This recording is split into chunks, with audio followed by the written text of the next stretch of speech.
This is Jan Cattoni, and I'm speaking with Mr. Pino Giandomenico in Abruzzi in Italy.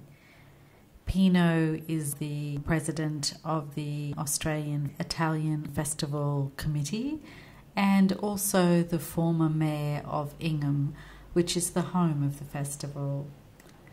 Pino is currently on an extended holiday throughout Italy, and he's agreed to talk to us and provide this history of the Australian Italian Festival for the State Library of Queensland.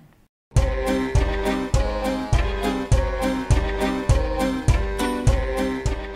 name's Pino Giandomenico, President of the Australian Italian Festival in Ingham, North Queensland, Australia, and I'm being interviewed by Jan Cattoni, and it's one of those interesting interviews. I'm actually in Italy.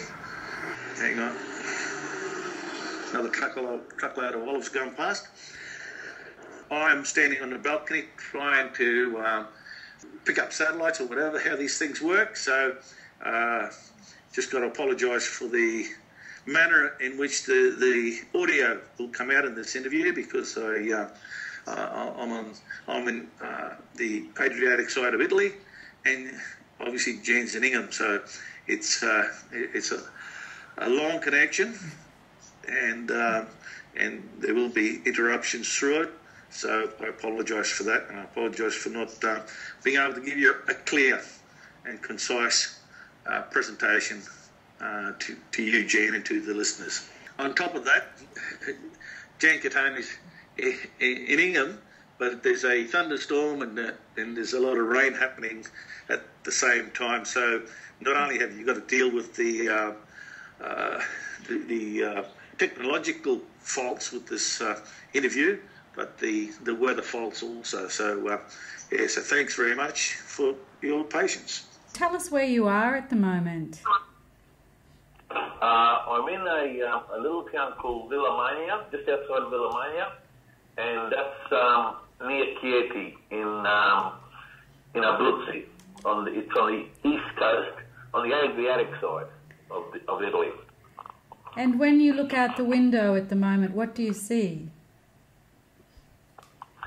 At the moment, it's about probably 5 or 6 degrees, and when you look outside we're in a house at the moment. We've rented a house here, and our balcony, from our balcony, we can see what they call the Mayala, which is one of the ranges here. And in the last few days, it's just covered up in snow, so it's starting to get quite cold here. Can you describe what you think the weather would be like in North Queensland at the moment? It'll be a nice, toasty, 30-something degrees. Well, in fact, it's been very toasty. It's probably around 32, 33, very steamy, and we've had a storm rumbling around all afternoon. Pino, I'm wondering if you can tell us a little bit about yourself and your own history with the Australian Italian Festival. Pino Giandomenico. My real name is Giuseppe Antonio Giandomenico, but I've always been known as Pino Giandomenico. I'm the president of the Australian Italian Festival, have been for the last 15 years or so. I was one of the on the steering committee to initiate the Australian Italian Festival back in the first festival in 1995. We started the planning around 1990. The first festival was a major festival that went for nearly a month, a full week of festivities, but it was a month covering all the other little activities around the place. And it was one of those bigger than Ben-Hur festivals. It didn't work out. It come down crashing pretty hard. The festival lost a lot of money, and the council had to fund it and help fund the debt of that the festivals had run into, and that would cause a lot of issues around the community. The reason for the festival, Ingham, as you know, has been an area that's been declining in population, declining in economic climate. So I was the chairman of the Hinchinbrook Tidal Development Bureau, and we looked at ways and means of trying to excite the local economy and excite and display the local community. So what we did was we looked at what we could do, and one of the things we looked at was that in the Handoff Festival in just outside Adelaide, and we looked at how that excited the town. Once a year they have the festival there, and we had a Professor Philip Pearce from the JCU University. He did a study for us, and he revealed that Ingham, because of its Italian background, its history, it was well placed to have a festival to display the marriage between the Australian culture and the Italian culture, and also to present itself in a multicultural sort of sense. It's not an Italian festival as only Italian. It's a festival to display the way in which the Italians have blended in with the Australian culture, and the Australians have blended in with the Italian culture, and vice versa with other nationalities too. So that's why it's called the Australian-Italian Festival. So that's what happened the first year. And the reason why it was held in May was because of the tourism operators in the district and the region preferred to have it in May, because of May is a very quiet month just before the tourist season. So they thought it might bring a few more people into the district. They might even bring them a bit earlier, and they stay a bit longer. So it was an economic driver. It was a festival, a cultural festival, but it was also an economic driver for the district. And as you know, all the problems that go with those sort of things, we had issues with, in Italy you have, the festivals are in the streets, and so we used to have it in the main street, and the issues with that was some people loved it in the street, and some people hated it in the street. Some of the local business houses, wrote quite nasty letters about closing the street off. It shouldn't be allowed. It's a street, and how dare we stop people going through and all the rest of it. And some very small-minded people around the place. And it was very hard to control because the council gives us a contribution, but we have to. It's a very expensive festival to put together, so we need to finance it. So one of the ways of financing was to charge an entry fee, and that caused some issues also. Some of the bigger festivals are funded fairly by major companies, by councils, and all the rest of it. So we didn't have that luxury. We had very small sponsors, so we had to sort of fund the festival ourselves. So that's how the festival started. And then, if you go back through the history of it, you'll see that we moved from the street out to the showgrounds. The atmosphere just wasn't there.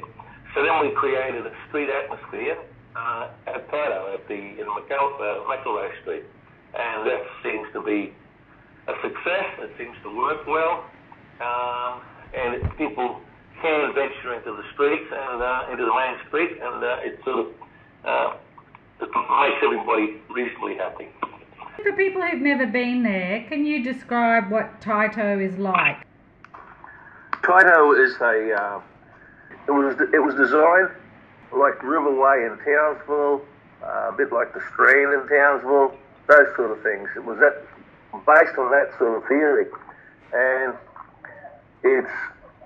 Taito is the name of an owl that actually lives in the Taito Precinct, and that's where the name comes from. But it's actually a business hub. That eventually that's what Taito is going to be. It's going to be a business hub. So we put the libraries there, the gallery, and we were lucky because the financial crisis happened. The government wanted to get businesses going, so we were in a situation where we had all the planning done and we were ready to start building, and the money became available. So something that was going to take 20 years to put together ended up taking only 5 years to put together, and that's what the Taito Precinct's all about.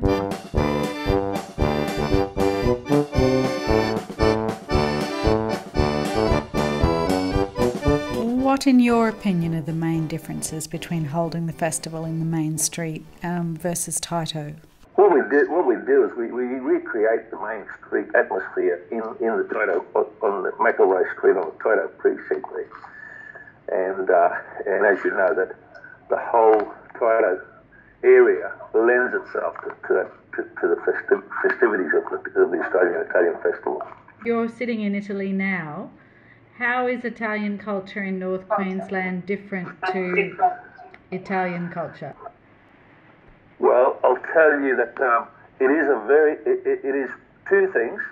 It is a museum of Italian culture, because when most of those people that came to Australia came in the early 30s to the 50s, so their culture clock stopped.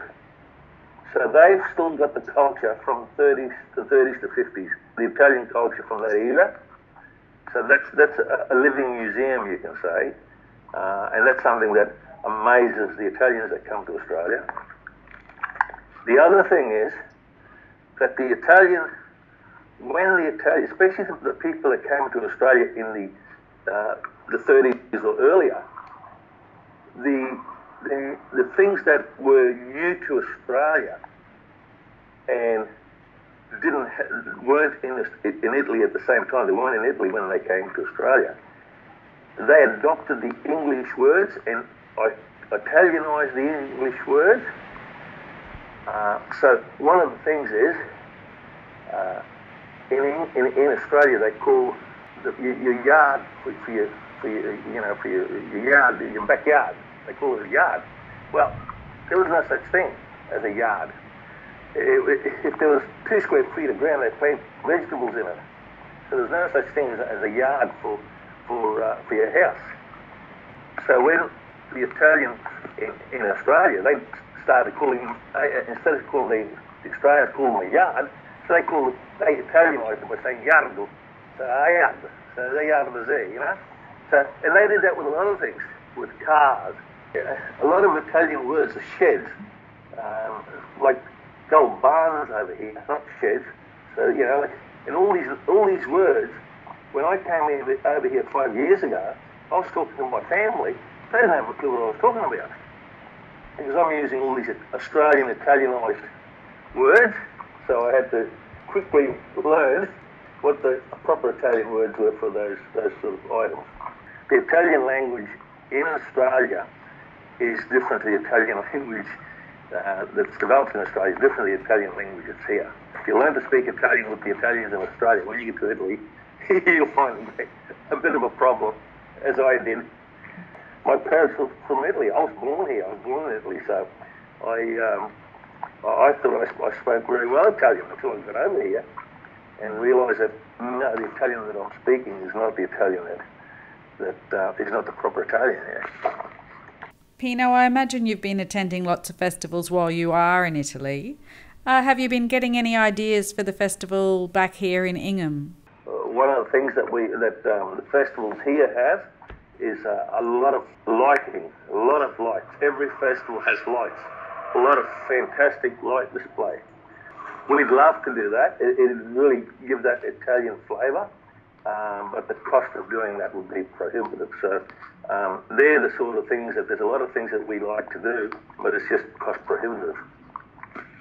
When you think back to when the festival first started, who were the people involved and what were the sort of discussions that you had? Well, The first president was Alf Pofinger. You know Alf Pofinger from Frosty Manga? He was the first president. Well, the reason why we made him first president was because he was involved with the German festival, the Hondorf German festival in outside Adelaide. And so we thought, well, he's the perfect person to sort of move on with this, trying to kick off this festival. And Ross Canarino was the sidekick, so they between the pair of them. Ross at that time worked for the Development Bureau, so they were the main drivers putting it all together. What were people trying to bring to the festival? What we used to try to have, it's sort of changed a little bit now because people, we've had a lot of people from Townsville and Mackay are our two biggest draw cards. That's where most of our people come from. And they really don't want to see Australian. They want to see more Italian stuff. They want it to be more Italian festival than Australian festival. But if you break it down, it's we have the Italian culture. We have a sprinkling of other cultures in there too, but it's mainly all Italian. Food, Italian entertainment, Italian music. We try and get a tenor every year. We every few years we get a tenor out of Italy when we get some bit of extra cash we can inject into the festival. It's always great to have a tenor from out of town. A lot of the acts were lucky to get because they were very small names when they came to the festival, and then they became big names, and we can't afford them anymore. Like we had the 10 tenors at the festival. We had the 3 Chinese tenors we had at the festival. We had a lot of these acts that there's no way we can afford to have now. And we were bringing a very different cultural aspect to the town too. A lot of people would never seen some of the acts that we brought into town, and for the cost, we brought in potpourri. We brought potpourri. Now they're an international famed entertainers. They play in London, in New York, in Paris. So they came. We got a government fund to bring them to England, and a standard ticket to go and see potpourri is probably over $100, and people were paying $5 or whatever it was to get through the gate and listen to them. So that's the sort of thing that I suppose we were giving the community a bit of culture.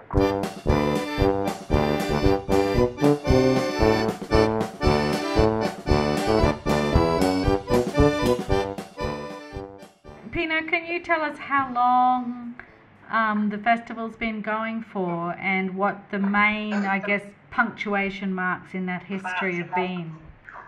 Well, it started in 1995, so whatever that is. The first festival was 1995. It was a fairly major festival, and that's the year that we had Tina Arena, and we had a big circus tent out of the showgrounds.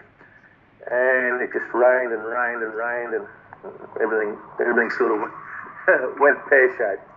After that, we cut it back to a 3 or 4 day festival, and it's been that ever since.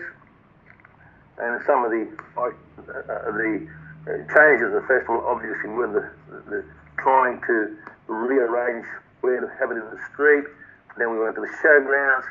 And then we went to we went to Taito, and I think that's where it'll probably end up staying at Taito at the moment.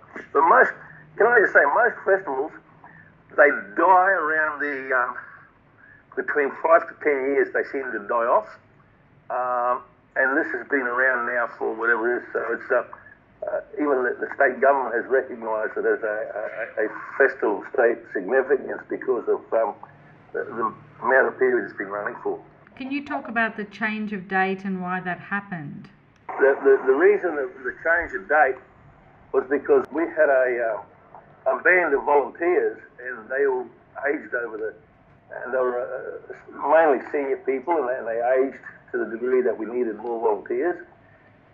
and we needed a sort of a reasonable income, and having it in May was a problem because the weather was you never knew whether it was going to rain or not. So we moved it to the end of July, away from any other activities, so that at least we got a bit more guaranteed. You're never guaranteed, but at least it's a bit better. Weather-wise, it's a bit better, and we seem to, especially from Townsville to Mackay, seems to be our main blue card. So we gives us a bit of income, so that we needed to do something, otherwise it would have died. We just didn't. The council kept reducing our funding, so it just got to the stage where we had to do something to survive. And that's one of the things we did. You talked about Townsville and Cairns as the location of where people come from, but can you tell us who comes to the festival and what are the numbers? Oh, look, it's in the thousands. The numbers are in the thousands. I can't give you exact numbers because sometimes I say 25,000 or 10,000 or whatever it is, but that's people walking in and out of the gate. There's people coming back the next day. So if a person comes in 4 or 5 times, sometimes that's classed as 4 or 5 entries because they got a daily ticket, a daily thing, tag. So that's not really quite correct. It's in the thousands, and the age group is middle. We've tried hard. We've tried very hard. We can't seem to get the young people at the festival. Mainly between the 40s to 70s we get at the festival, about that age group.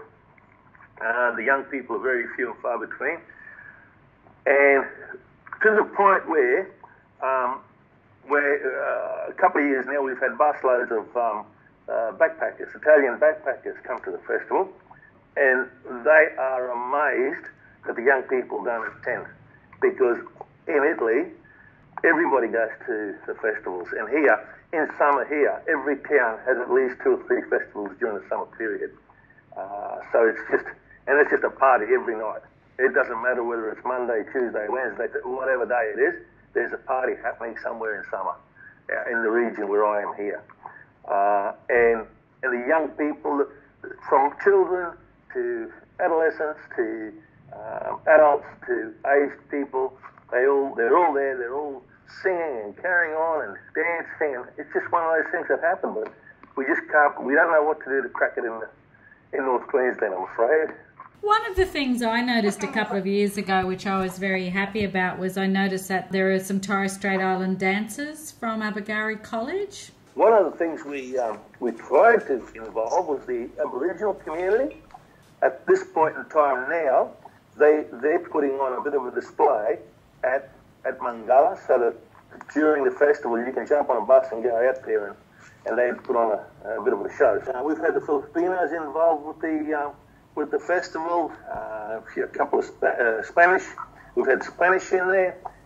We welcome any culture that's been involved with the community to join in. It's not just, well, we don't say no, only Italians or Australians. No, anybody that's involved with the community, any nationality, any culture, it can be involved with the festival. We don't discriminate that way. So we were happy that the Torres Strait Islanders were happy to do it, because it was an added string to our bow, you know. We're in the middle of a thunderstorm in North Queensland, so I appreciate your patience.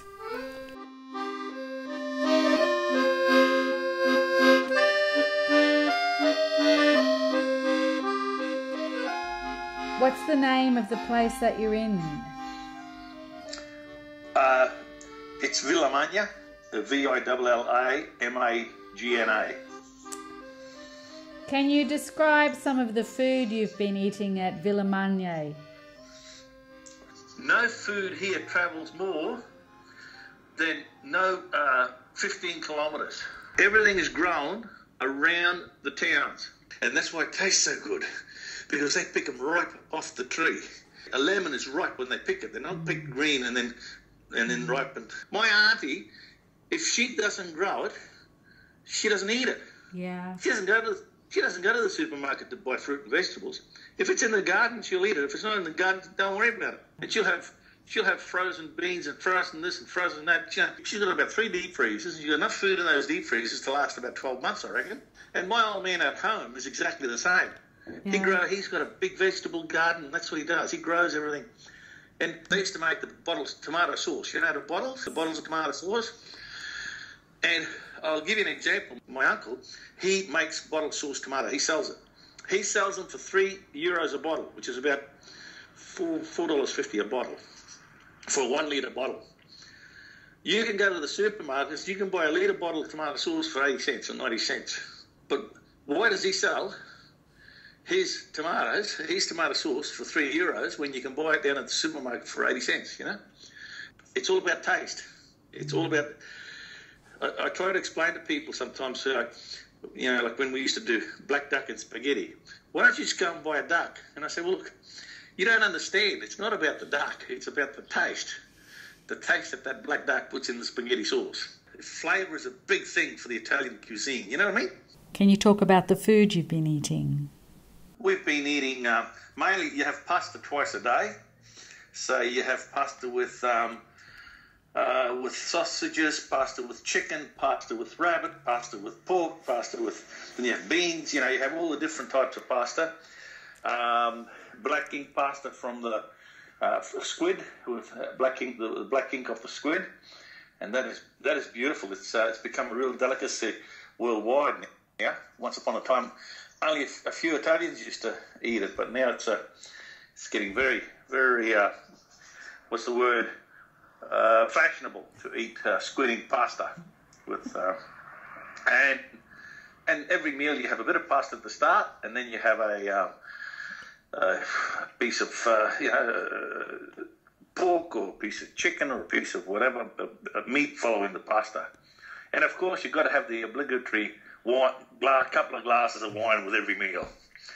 So that's part of the culture. You just can't have a meal without having at least one glass of wine. They say it's good for the heart, so I must have a very good heart by now. By the time I get home, I'll have a very good heart. Pino, tell us how important food is to the Australian Italian Festival. If you know the Italian culture, it's all about wine, food, and music. So they're the 3 things we try to include into the Australian Italian Festival. We try and bring in the Italian cuisine, and as you know, Mama's Cucina is one of the highlights of the festival, where it's got all the pastas and the gnocchis and all the different types of meats, all made the Italian way. We've got a heap of volunteers that cook. Most of them are of Italian descent, and we've got a lot of other nationalities that help cook, and it's cooked the way Mama used to cook it back in the old days. It's not something that's you pull out of a tin and make it. It's they spend days, weeks making the sauce, making the arancinis is a very laborious food to make. So they spend weekends after weekends making thousands and thousands of those arancinis. An arancini is a rice ball, and inside the rice ball you've got like a pasta sauce, a meaty sauce, like red sauce inside, and then you crumb it, and then everything's cooked, and then you just make a ball, and then you fry the ball, and then you eat it like you're eating an apple. And as you bite into the rice, you got the crusty breadcrumbs on the outside, and as you bite into the rice, there's the sauce inside. So it's a lovely food to eat. And the involtinis, they're just meat wrapped with salami and cheese and tomatoes and things like that. You wrap them up and then you cook them all. We try to get as much Italian wine as we can, and Italian beer, So you got that Italian flavour there.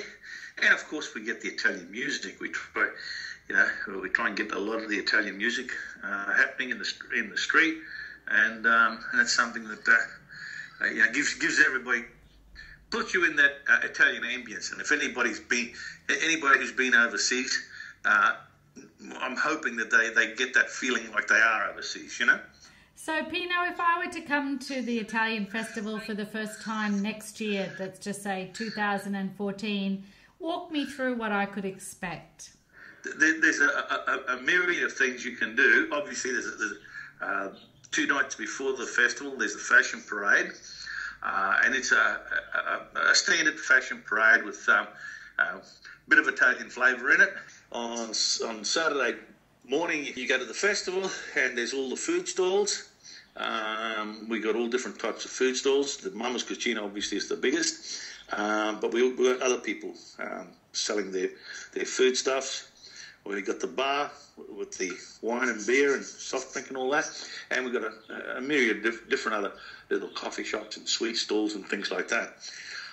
Then all day Saturday, and nearly all day Sunday, we have entertainment in the main tent, and the entertainment consists of, obviously, early morning is a bit of local talent, a bit of regional talent, and then as the afternoon progresses, Saturday afternoon, you get the greasy pole, and if you know the greasy pole, is one of the old-time favourites, where you got a telephone pole, a power pole out in the paddock, and you grease the first metre of it, and the kids have got to climb up the top, and up the top there's a little plastic container that contains anything from $50 to $25. The top prize is $100. That's right, $100, $50, and $25. There's 8 prizes up there, and the kids have to climb up there. You usually got to be very thin, very light, and very wiry to get up there. If you're big and strong and muscly, usually you can't lift your own weight up the pole. We had a couple of Indians show up one day. They were big burly fellas, and they reckoned they were going to get right up there in no time. But no, they didn't make it. It's very hard to climb a slippery pole, put it that way, unless you're very wiry. And then at night, obviously, once it gets into the evening, that's when you get the expensive, what you call the expensive entertainment, the signature events on Saturday night.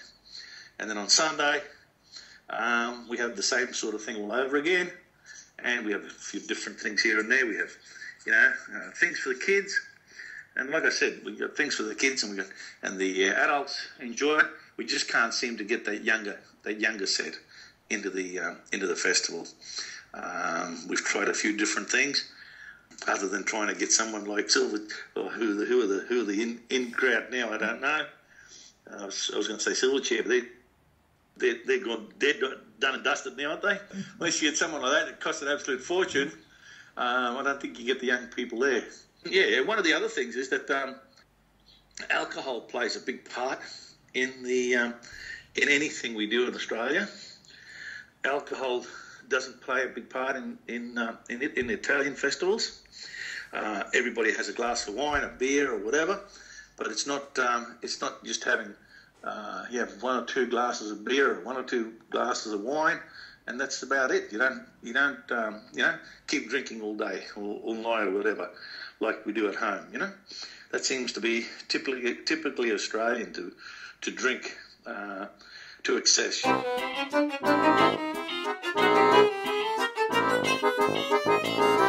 Now, Pino, in the last few years I've gone to the Italian festival, and I've come across you as the sort of administrator for what's become a very popular game between men and women, and I wonder if you can describe that for us. That's the Chingas. It starts with an X, so yes. It's Xingas, I think it is, Chingas, and that's it's a Spanish game, and what it is, it's 2 cylinders. The men's weigh 50 kilos each, and the women's weigh 25 kilos each, and it's got a steel handle on it, and you've got to pick up these Chingas, and you've got to walk around a determined route, which we usually mark out in front of the bar. And in the amount of times you walk around that route, it determines who's the winner. And I think I wasn't there this year, but I believe that a woman won both the ladies and the men's. That was interesting. I don't know if that's true, but I haven't asked her. But I've got a strange feeling that that could be right. Eleanor Mason, if you know Eleanor, she's a tough woman. Yeah, and you just keep walking around, and there's so many times you can walk around, and after a while, your fingers, you just can't hang on to a woman with 25 kilos and a man with 50 kilos is a lot to carry with one hand, and you got to carry one in each hand. So that's it's probably what you call a pub game, People go to having a few drinks and they say, I can do this, and it gets very entertaining, I can tell you. And can you tell us how it is that you've come to be the person who is almost like the commentator or judge of that game? It just happens to be that I saw that game. I don't know. I can't remember where I saw it, and I thought it was an interesting game. And my next door neighbour at home is a Spaniard, so I asked him about it, and he told me what it was. And so I actually built those cylinders and filled them up with lead to meet the required weight. And yeah, it's just one of those things. The two things that I get really involved with is the greasy pole and the Chingas. So they're typically Italian things. The Chingas are Spanish, but I mean the greasy pole is typically Italian. I always believe that if you want people to have fun, you got to try and do something different, and it's something different, and it just seems to get people excited. It excites me to see people excited. Pino, can you tell us what are the things that have survived from the first festival up to the present day? What survived from the first festival is the fashion show, the dinner, the greasy pole, a mama's cucina, and the bar, obviously, and that's about it, I think. That's survived from the original festival. They've all survived. The Chingas, I introduced the Chingas about 4 years later, I think. We used to have a poet's breakfast, like in the morning, Sunday morning, out under the gum trees, but not many people seemed to attend. It was a lot of work to organise poets to come down and do poetry under the gum trees, and so it was something that didn't survive.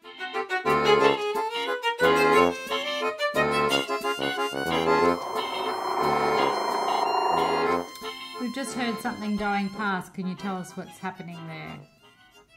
I'm on my balcony because we've got better reception. So it's right in front of me. There's a road, the local road that goes to the local towns, from town to town.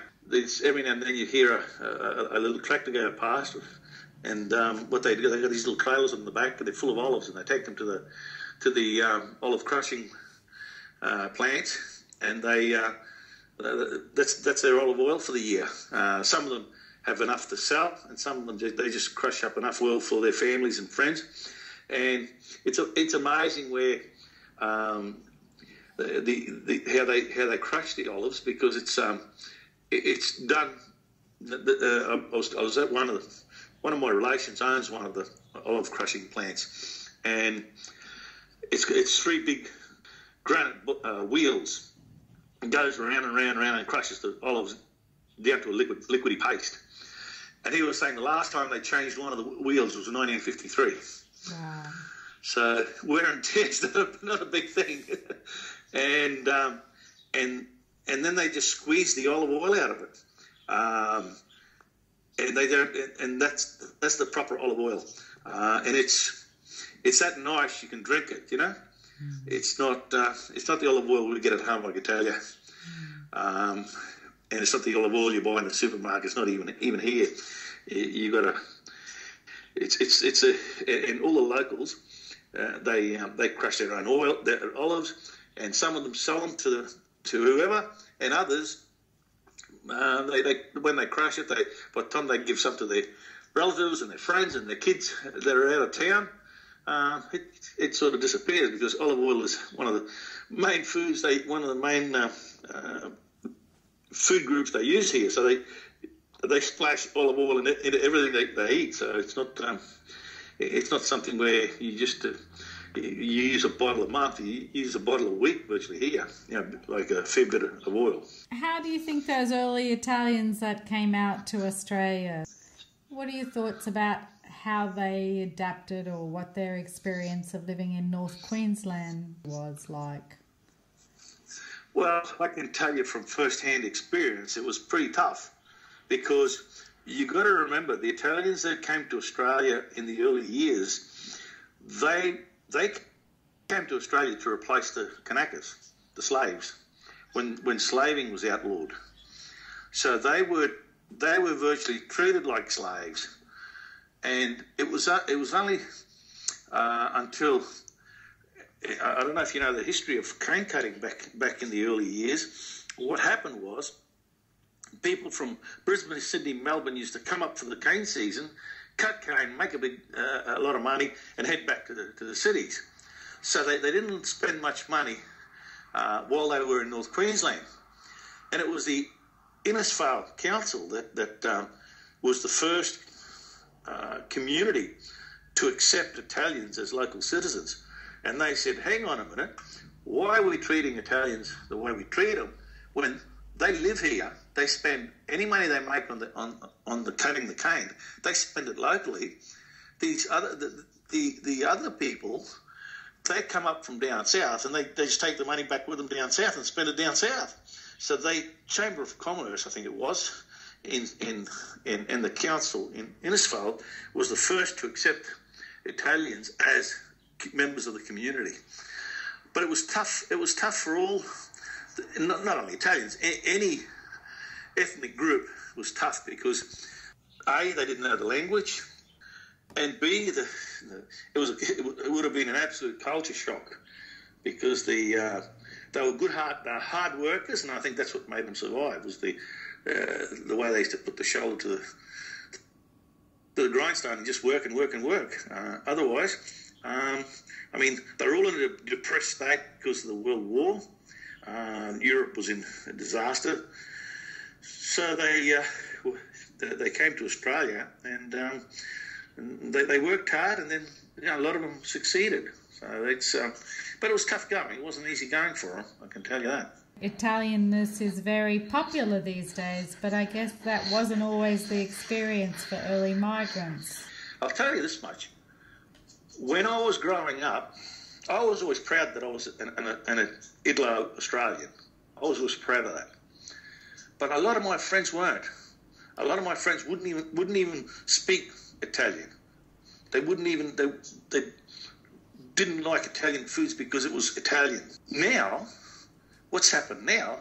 Italian has become very fashionable, and I've noticed the young generation now, they're cooking Italian foods. They're learning to speak Italian.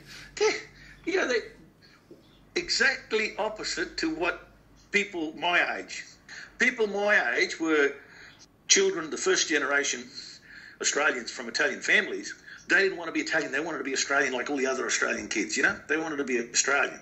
Our kids, but even the Australian kids, they want to have a share of this Italian heritage because it's fashionable to be Italian. It's a place to go and visit. The food is good, and So it's done a complete circle, if you know what I mean. The whole mentality has changed. The whole ethos of Italianism has completely changed in not only in Ingham but in North Queensland and Australia in general.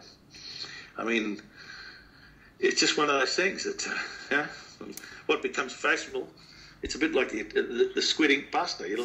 I remember making my father-in-law making squid ink pasta years ago, and people used to say, "What? You eat that? How can you eat that?" Now they sell squid ink for $21 an ounce. That's a difference. The more you get educated, the more you understand that there's good things out there that you don't even know about. In putting on an Italian festival, How important is it to remember and honour the struggle of the early Italian immigrants to the region? I think that's what the festival actually accomplishes by presenting the festival.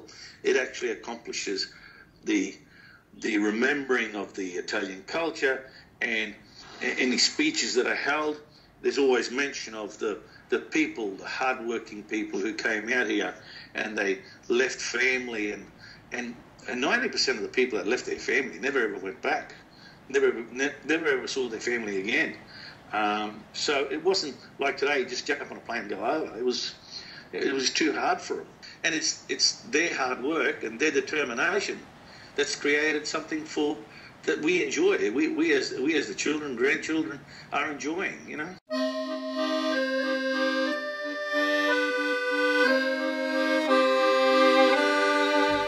They worked hard, and they would, you know, if you know the old Italian cane farmers, you know, they would work hard, save some money, and buy another farm, buy another piece of land, because to them that was succeeding, that was success. They wouldn't half the time they wouldn't go and buy a new car because that was a waste of money. The mentality was to save, create something for your kids and for the next generations to come. But it's like everything, you know. They say things last 3 generations or whatever it is. One generation works hard and makes it. Second generation improves. Third generation enjoys the fruits, and the fourth generation goes back to work again.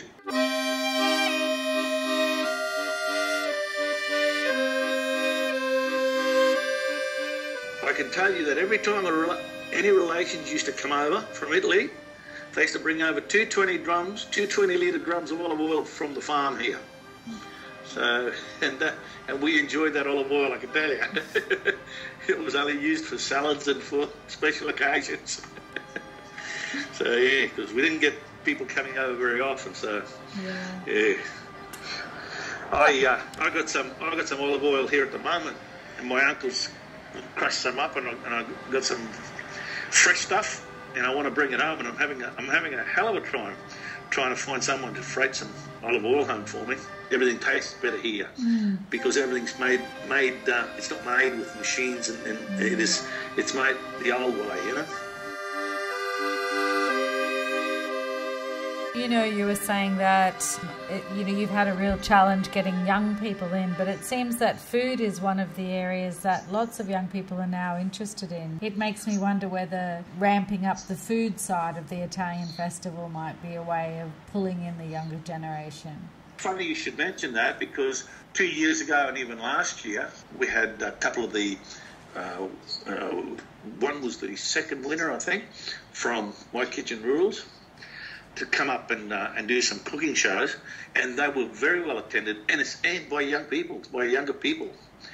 We just can't seem to be able to hold them there, but yeah, they were very well attended, I can tell you, by both young and old. You know, it is something we might have to look at expanding. We're looking at maybe even having cooking classes for young people as a festival fundraiser. You know.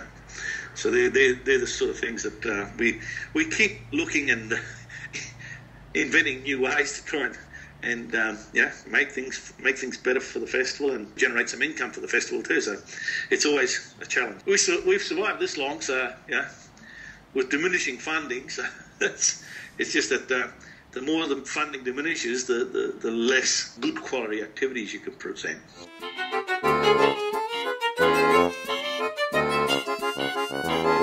Pino, what do you think the secret to the longevity of the Australian Festival in Ingham has been?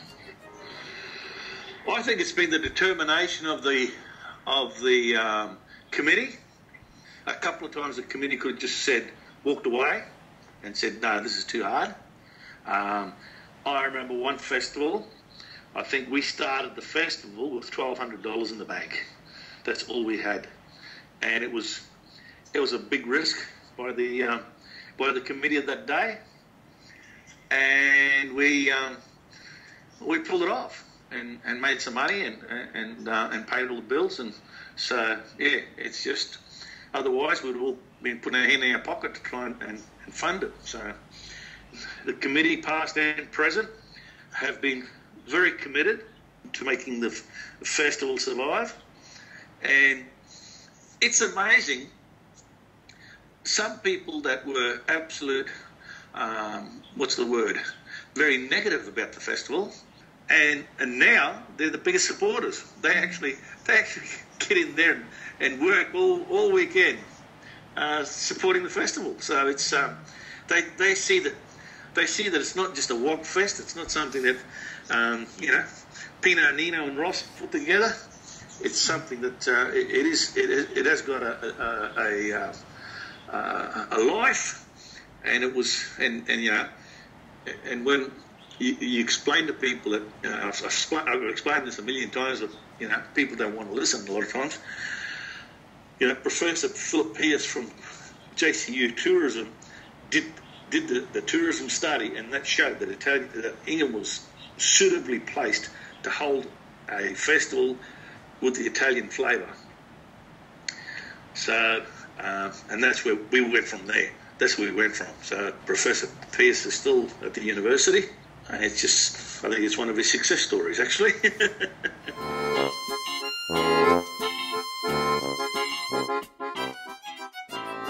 Looking into the future, how do you see the Italian festival surviving or changing or adapting into the future?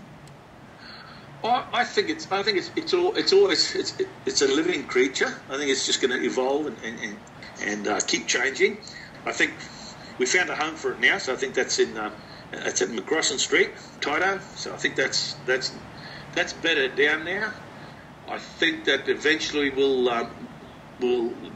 One of the things of the festival is we consume a lot of power, so it costs us a lot of money to hire generators and run generators for the weekend. Ergon was talking about putting power supply in there for us if it's going to be something that's going to go on for an extended period of time. So that's going to be a big saving for us if that happens. The food entertainment is always going to be the thing that's going to make the festival, and I think we have to concentrate on those two things. We've got to make sure, if you want people to come from Brisbane, from Cairns, from Townsville, from Mackay, from wherever, you have to have good quality entertainment, and you have to have good quality food. You just can't have the local spaghetti sauce. It's a challenge for us to supply good quality spaghetti sauce for the spaghetti and for the gnocchi and all that, because it is hard when you're dealing with, at 12 o'clock everybody wants to eat, and you've got thousands of people there, so you just can't feed all those people very quickly. But it's something I noticed over here. Nobody seems to worry about it. If there's a big lineup at the food, nobody seems to worry about it. It just seems to, have a chat while you're waiting or whatever, Whereas at the Italian festival, if people line up at 12 o'clock because they want a plate of spaghetti, if they've got to wait more than 10 minutes, they start getting very upset about it. I've been waiting here half an hour, sort of thing. What's the story? What's going on? Whereas over here, people seem to be more tolerant. They just seem to just use that time to chat with their mates, and just nobody seems to complain. I don't know, just a different attitude, I think.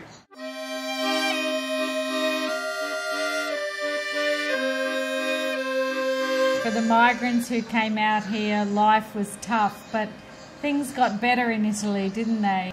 Like I know in our family, there were 4 brothers, and 3 of them come to Australia, and 1 stayed here. So the one that stayed here now, he's ended up very well. But if the whole 4 of them would have stayed here, they would all have been scratching to make a living. So, and I think that happened to a lot of families. Yeah. The families that stayed here, and they ended up cutting up the properties into little pieces, and in the end nobody could survive. But the ones that did either go to Australia or America or Argentina or wherever they went, and they all broke up.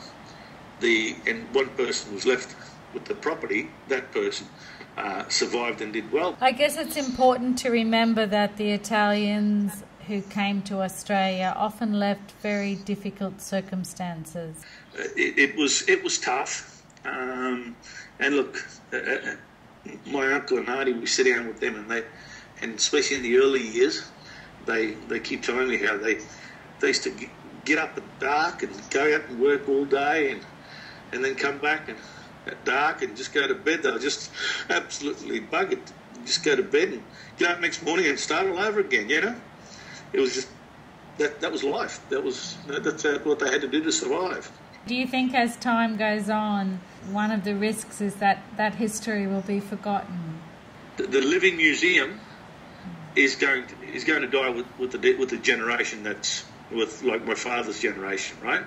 The Italo-Australians is going to die with my generation. It's one of those things that it is going to disappear. I just hope that the culture survives. Some of the culture survive because some of the cultures is it's a very, very good culture. I think it's something that we should save at all costs. You know, I can see even here in Italy. In Italy, my uncle and auntie here, their kids, they're not going to continue the culture that the parents have been accustomed to. They're used to going to the supermarket and buying their products at the supermarkets. They're not interested. They all work. They're not interested in maintaining a garden, coming home and digging the garden. Once these old people go, well, the next generation is going to be a very diminishing gardening and fresh food and all that. So a lot of that's going to disappear. And you can see a lot of abandoned properties here, where the families have moved to the cities, and the properties just sitting there with grass growing all through them, and the vineyards with not being tended to, olive groves with nobody picking them, nothing's happening to them. That's sad to see, and I think what's going to happen down the track is we'll probably get a lot of immigrants coming to Italy from Albania, Romania, Morocco, those sort of places, and I think they will probably step up to the market and probably purchase these parcels of land for very little cost, and they'll do the whole cycle will start all over again with them, you know.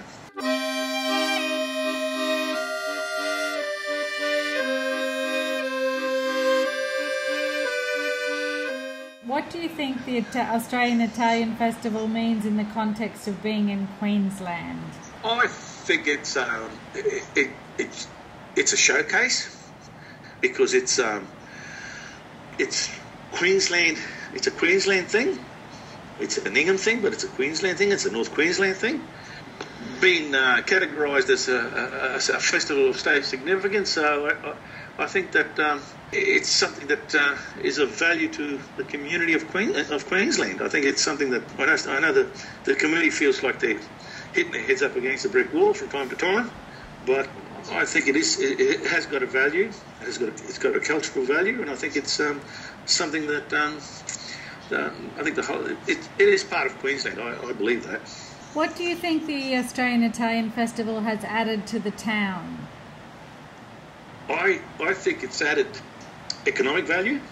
I know for a fact that a lot of family and friends come up from down south during the festival times.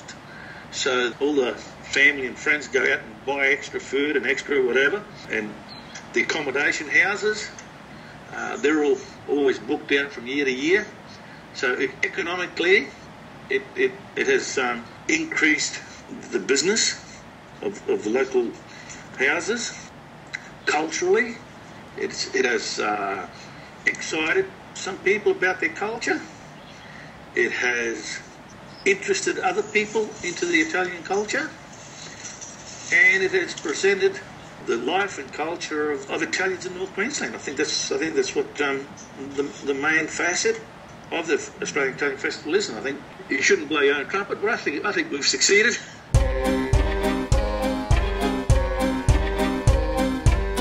Pino, what does the Italian Festival mean to you personally? To me personally, it's been what's the word?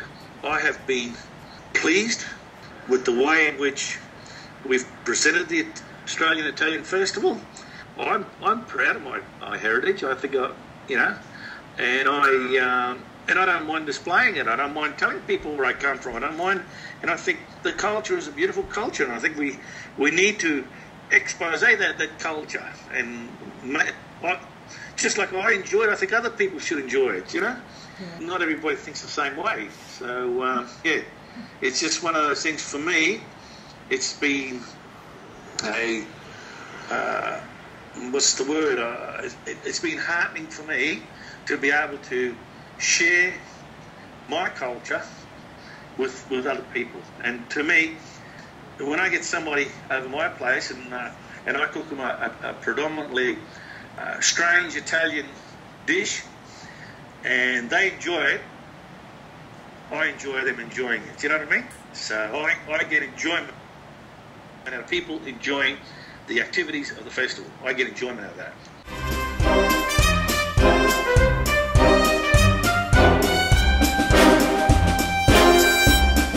Given that your oral history will be stored at the State Library of Queensland, do you have any messages for future generations who may be listening to this? My message to future generations would be the marriage of the Italian and Australian culture has been a unique marriage, has been a interesting marriage, and I think that they need to take up the challenge of maintaining that culture and showing it to the rest of Australians, and allow future generations to enjoy the culture that we've grown up with and share it with other Australians.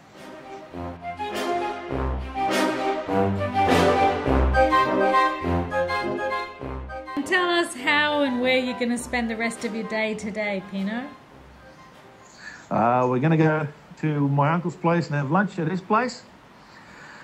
And then we're going out for tea tonight. We're going to one of the mayor, a retired mayor here in one of the other towns. His son is actually in Australia working. He come and seen me and said, "Can you give my son some advice?" So I did.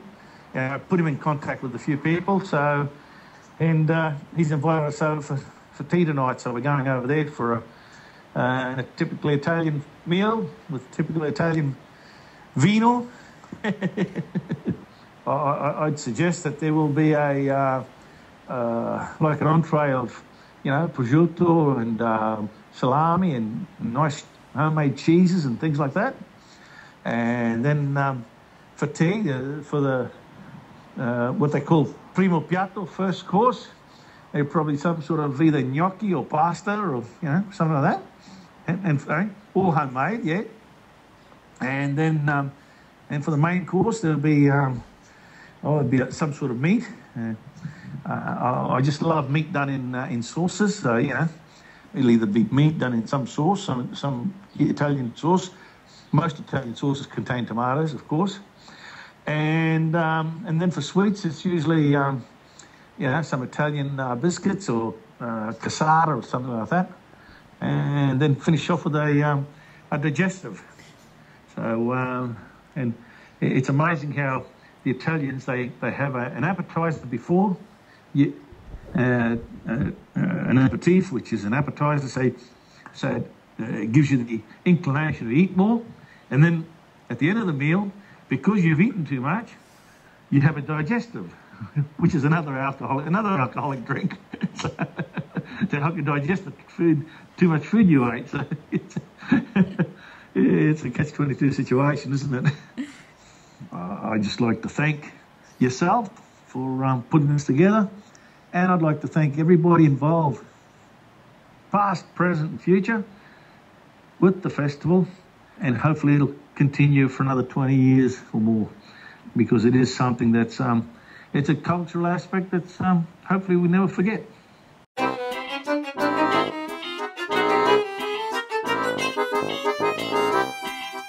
Ciao, benvenuti, siamo tutto bene, mangiamo, what's the Italian slogan? Mangiamo, cantiamo. Gli australiani ci piacciono mangiare il mangiare italiano, ci piacciono bere vino, specialmente vino italiano, e ci piacciono la musica italiana. That means Italian people enjoy food, they enjoy their wine, and they enjoy good music.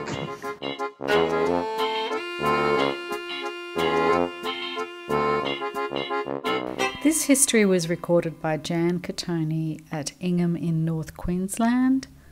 All music is royalty-free by Kevin MacLeod of Incompetech. Thank you for listening.